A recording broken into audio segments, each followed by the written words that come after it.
We have the latest now from the war between Israel and Hamas. Israel's military is again signaling the ground offensive may move into southern Gaza. Civilians in the Khan Yunis, where tens of thousands have been sheltering, are being urged to move. Meanwhile, Israeli forces are pushing ahead in northern Gaza. This is video released today by the Israeli military showing ground forces in the Gaza Strip. It is carefully edited, and there is no word on where or when it was recorded.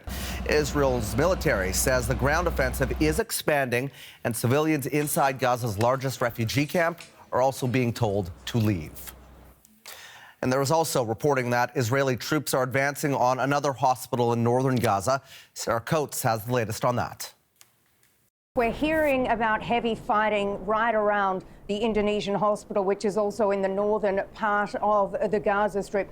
Now, these health workers inside that hospital are saying that there are tanks, and there are also pictures coming in from the ground showing this, surrounding the perimeter of this Indonesian hospital, with others saying that they are too afraid to move because of the shooting going on. Now, there was also, Travis, a report of an airstrike on this same hospital a little earlier today. That is unconfirmed at this point, but according to Palestinian health officials, at least 12 people were killed in that and many more injured. We haven't heard any comment on this yet from the Israeli government.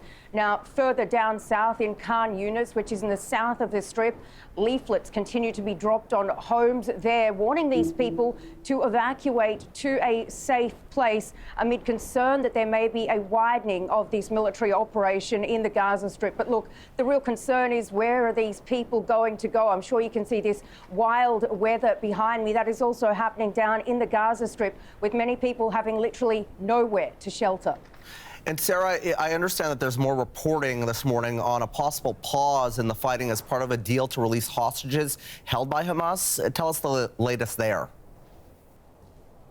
Well, look, according to the Qatari Prime Minister, only very minor details need to be agreed on. We've also heard from Israel's ambassador to the United States saying he's hopeful that a deal will be reached in the next few days. Now, what it's potentially looking like is 50 women and children being taken out of the Gaza Strip, being held there by Hamas, with people, ladies and children brought back from Israeli prisons. We could see around 150 Palestinian prisoners swapped for these hostages.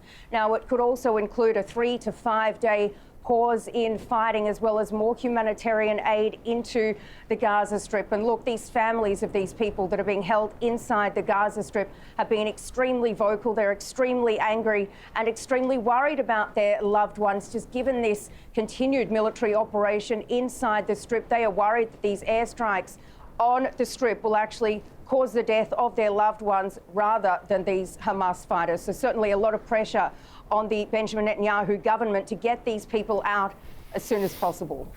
Sarah Coates for us there in Tel Aviv.